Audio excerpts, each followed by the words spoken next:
मैद्याच्या पिठाची चपाती नाहीतर गव्हाच्या पिठाची चपाती, कोबी चीज रोल। मार्केटमधून फ्रेश कोबी आणल्यानंतर काय बनवायचा हा तर प्रश्न। कोबी रोल बनवणार आहोत। कोबी बारीक बारीक कट करून लांब साईजने कट करून घेतलेत। रोल बनवण्यासाठी खिसून नाही घ्यायची कोबी।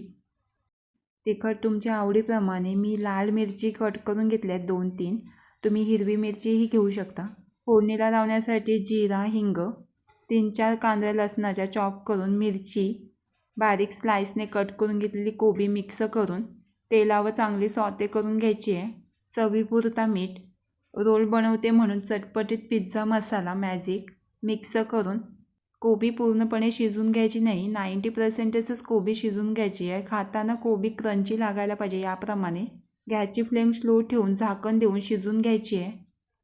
कोबीमध्ये मी हळद मिक्स केलेली नाही आहे, तुम्ही हळदही मिक्स करू शकता। भाजी खाली उतरून थंड करून मैद्याची चपातीही घेऊ शकता। गव्हाच्या पिठाची मी चपाती घेतले। कोबी चपातीवर ठेवून कोबीचा रोल बनवण्यासाठी एक लाईनने ठेवून वरून टॅमॅटो सॉस नाही तर टॅमॅटो केचप, 1 क्यूब चीज, जेवढं चीज तुम्ही भरपूर टाकाल तेवढा रोल छान लागतोय। 1 चीज क्यूब पसरून घेणार आहे। मी एकच टॅमॅटो केचप घेतला आहे, तुम्ही मेयोनीजही घेऊ शकता, कोणतेही मेयोनीज असेल ते। वरून चीज पसरवून रोल करून घ्यायचं आहे।